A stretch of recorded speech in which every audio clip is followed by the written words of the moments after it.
प्रिय विद्यार्थियों, आज हम लोग ऑडिटिंग के टाइप्स के बारे में बात करेंगे।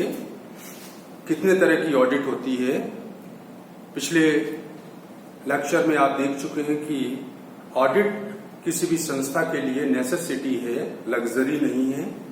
आवश्यक होता है कराने के लिए क्योंकि इसके बेनिफिट्स बहुत हैं। तो कितने तरह की आप ऑडिट करा सकते हैं उसके बारे में बात करनी है। तो पहला पॉइंट आप देख रहे हैं टाइप्स ऑफ ऑडिट में पूर्ण अंकेक्षण, कंप्लीट ऑडिट। कंप्लीट ऑडिट से मतलब जब किसी व्यवसाय या संस्था की लेखा पुस्तकों की संपूर्ण जांच की जाए, सारी लेखा पुस्तकों की गहराई से जांच की जाए, हर ट्रांजैक्शन की जांच की जाए, तो वो कहलाती है कंप्लीट ऑडिट, पूर्ण अंकेक्षण। हालांकि पूर्ण अंकेक्षण कराना बहुत ही खर्चीला काम होता है।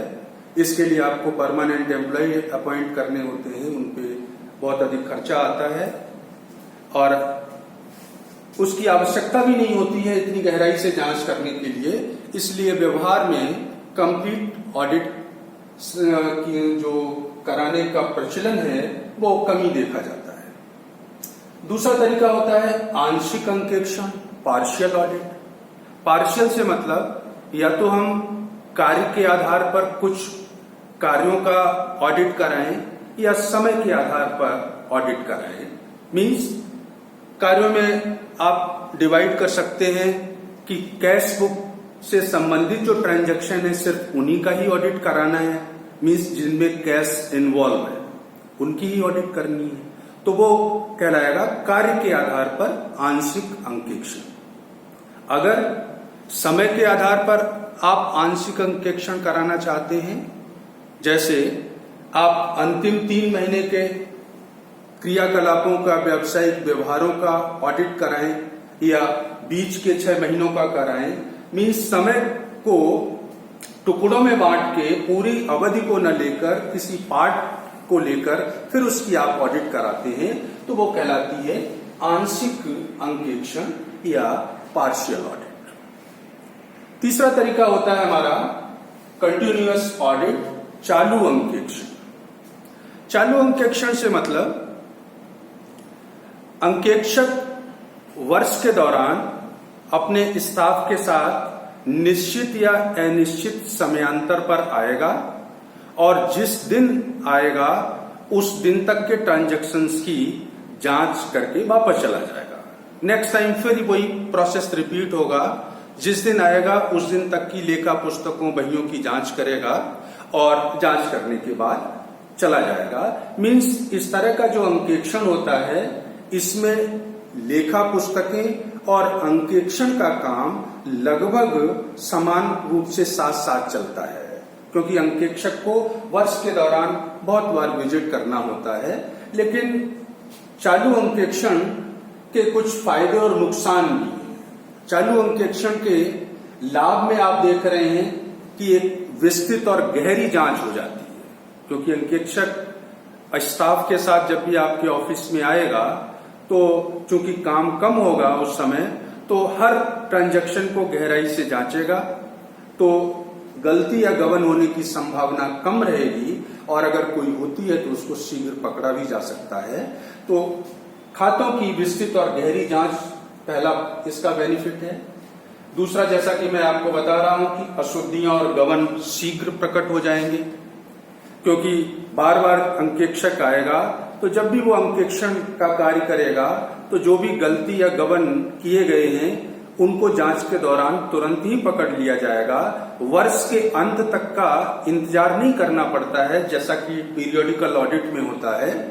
यहाँ तो बार बार खातों की जांच होगी, तो जब भी जांच होगी उसी समय गलतियों और गबन को पकड़ लिया जाएगा, तो आसानी से और शीघ्रता से उनका पता चल जाता है।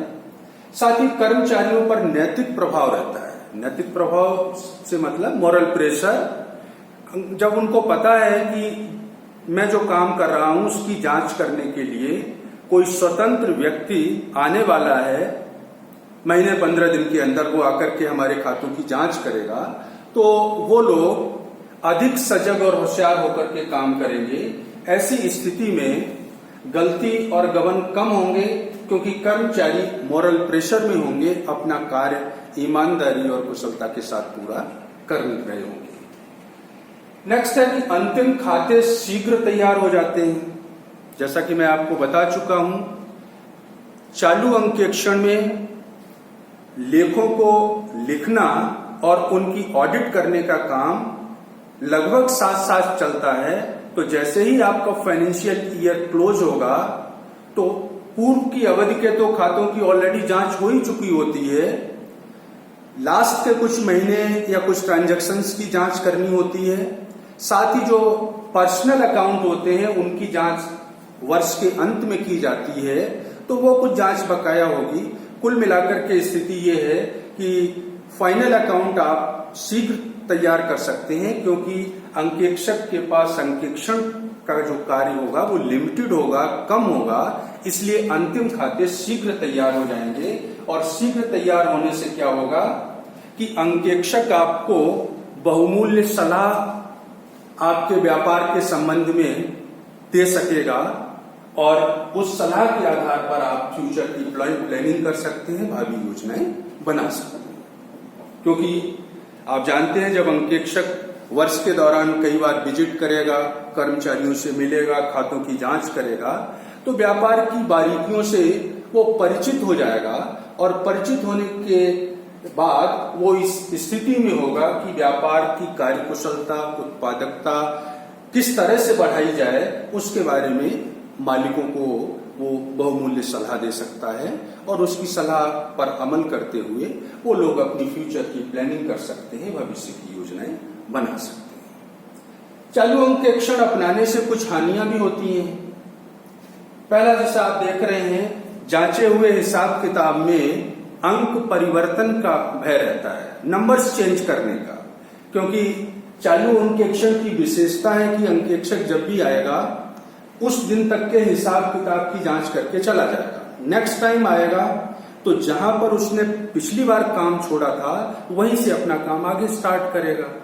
तो पिछली बार जो जांच की जा चुकी है, एम्प्लॉइज को पता है कि अब उन अकाउंट्स को ऑडिटर दोबारा नहीं देखेगा, तो उसमें कोई हेर फेर कर सकते हैं, बदलाव कर सकते हैं।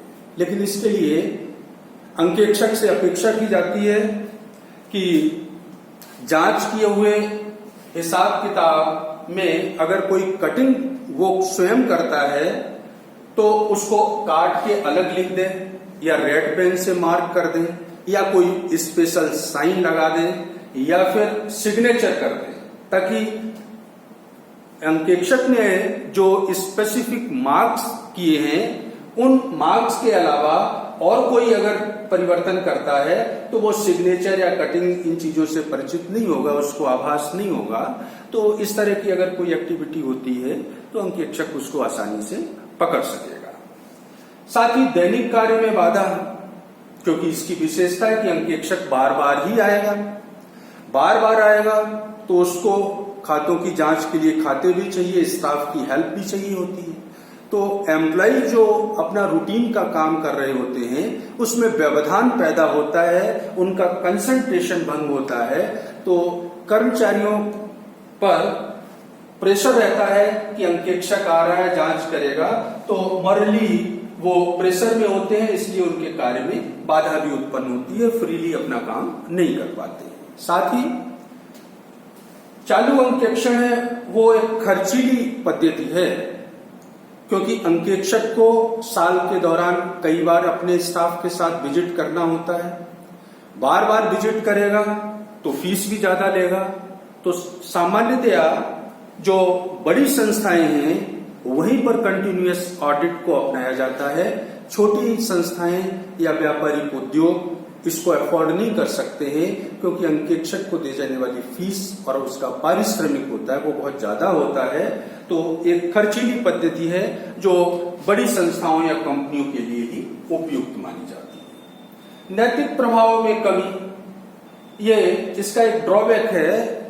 मीन्स अंकेक्षक जब आपसे बार बार मिलेगा तो एम्प्लॉइज उसकी साइकोलॉजी को पढ़ लेते हैं, उसकी कमियों का पता लगा लेते हैं और अपने रिलेशन बना सकते हैं बातचीत से, व्यवहार से। तो उसका फिर नाजायज फायदा भी उठा सकते हैं। तो बार बार जब कोई आदमी विजिट करता है तो उसका भय निकल जाता है। नतीजा ये होता है कि कर्मचारियों पर नैतिक प्रभाव में कमी आ जाती है। और लास्ट पॉइंट आप देख रहे हैं, कंटिन्यूटी, निरंतरता में बाधा। आप जिस काम को कर रहे हैं, महीने से अकाउंट्स लिख रहे हैं, आप कोई असाइनमेंट है उस पर काम कर रहे हैं, अब पता चला कि आज ऑडिटर आ गया है, तो अब आपको अपना काम रोकना पड़ेगा। ऑडिटर की जो रिक्वायरमेंट है, जो भी नोट्स हैं, बिल, वाउचर हैं, वो सबमिट करना पड़ेगा।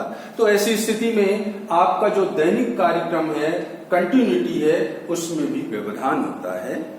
कुल मिलाकर के चालू अंकेक्षण वर्ष के दौरान सतत चलने वाली एक प्रक्रिया होती है और इस प्रक्रिया में अंकेक्षक वर्ष के दौरान कई बार विजिट करेगा और आपके खातों की जांच करेगा, साथ ही आपको सलाह देगा।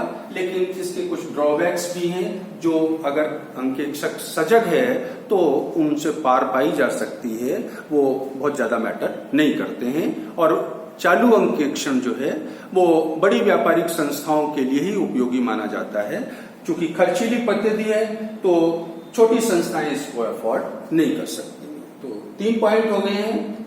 पहला कंप्लीट ऑडिट, दूसरा पार्शियल, समय या कार्य के आधार पर कुछ हिस्से की ऑडिट, तीसरा कंटिन्यूअस ऑडिट, चालू अंकेक्षण जो वर्ष के दौरान चलता रहता है, कुछ उसके मेरिट्स और डीमेरिट्स की उसकी बात मैंने की। नेक्स्ट पॉइंट की बात कर रहा हूं, पीरियोडिकल ऑडिट, सामयिक अंकेक्षण। सामयिक अंकेक्षण से मतलब जो वित्तीय वर्ष है आपका, उस फाइनेंशियल ईयर की समाप्ति के बाद खाते तैयार हो जाएं और फिर इसके बाद ऑडिट का काम शुरू होता है, वो कहलाता है सामयिक अंकेक्षण। इसलिए इसको फाइनल ऑडिट भी कहते हैं, क्योंकि फाइनल अकाउंट्स बनने के बाद ऑडिटिंग का काम शुरू होता है। बैलेंस शीट ऑडिट भी कहते हैं, क्योंकि बैलेंस शीट बनने के बाद काम शुरू होगा। या इसको पूर्ण अंकेक्षण कहते हैं, पूर्णकृत, कंप्लीटेड ऑडिट। मीन्स सारे आपके अकाउंट्स तैयार हो गए हैं, अब सारे अकाउंट्स की जांच की जानी है, तो उसको आप कहते हैं पीरियोडिकल ऑडिट, सामयिक अंकेक्षण, जो सामान्यतया वित्तीय वर्ष की समाप्ति के बाद प्रारंभ होता है और जब तक कार्य फिनिश नहीं हो जाता है तब तक चलता रहता है। मीन्स एक बार में ही सारी अंकेक्षण की प्रक्रिया को पूरा कर लिया जाता है। कुछ लाभ है इसके। पहला, कम खर्चीली है।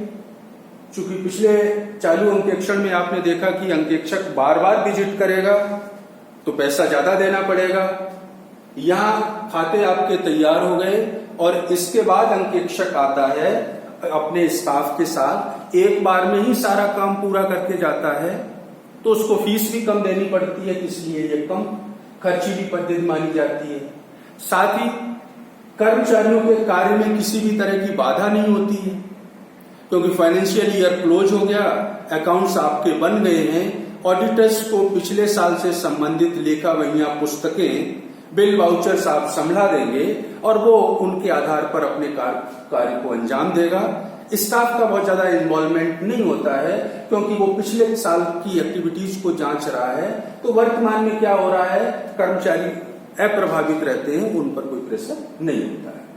इसी तरह से चालू अंकेक्षण का एक ड्रॉबैक है कि हिसाब किताब जो जांच दिया गया है उसमें कर्मचारियों के द्वारा अंकों में परिवर्तन किया जा सकता है, लेकिन सामयिक अंकेक्षण में ऐसा संभव नहीं होगा, क्योंकि अंकेक्षक वर्ष के अंत में ही आएगा और एक बार में ही सारे हिसाब किताब को जांच देता है, तो किसी भी तरह के अंक परिवर्तन की संभावना नहीं रहेगी। अंकेक्षक के लिए भी सुविधाजनक है, बार बार आता है, बार बार सूचनाएं मांगता है।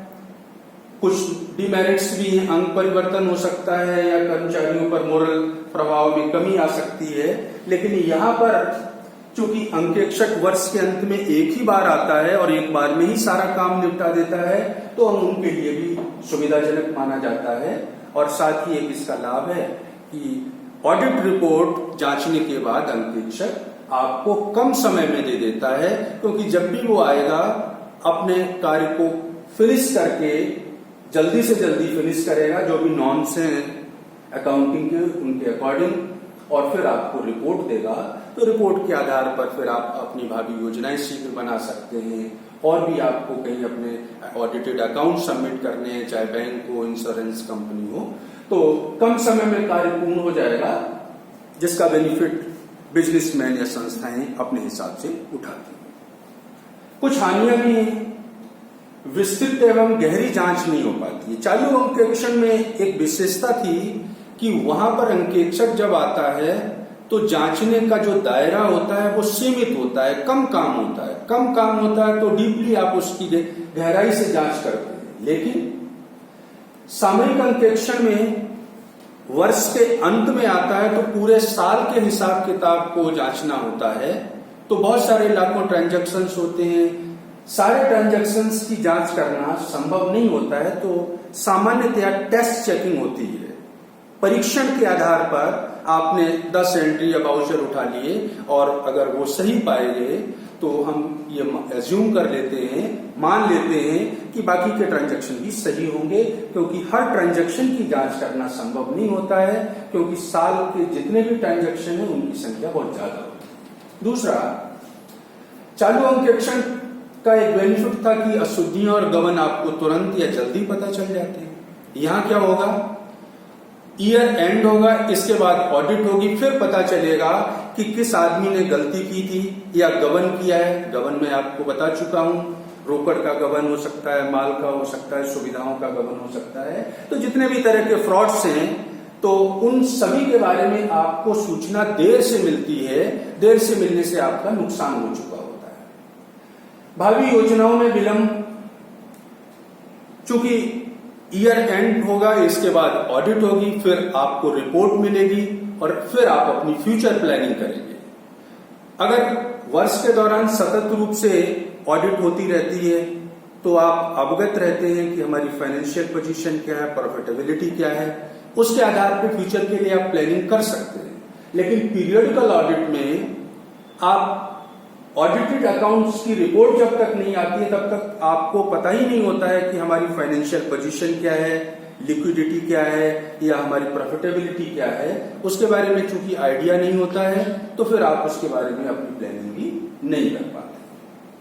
देर से सलाह मिलना, नेचुरली जब ईयर एंड होगा उसके बाद ऑडिट होगी, ऑडिट के बाद वो रिपोर्ट देगा, तो नेचुरली ये सारा प्रोसेस डिले होता है, देर से सलाह मिलती है, तो उसके अकॉर्डिंगली आप अपनी प्लानिंग भी देर से ही कर पाते हैं। कर्मचारियों पर नैतिक प्रभाव में कमी इस सेंस में कि जब कर्मचारियों को पता है कि ईयर एंड हो जाएगा, साल के दौरान तो कोई आने वाला नहीं है, ईयर एंड के बाद ऑडिटर आएगा और फिर जांच करेगा, तो वर्ष के दौरान वो फ्री रहते हैं, वो फ्रॉड्स हैं या गलतियां हैं करते समय ज्यादा सजग नहीं रहेंगे, क्योंकि उनको पता है कि अभी कोई जांच होने वाली नहीं है।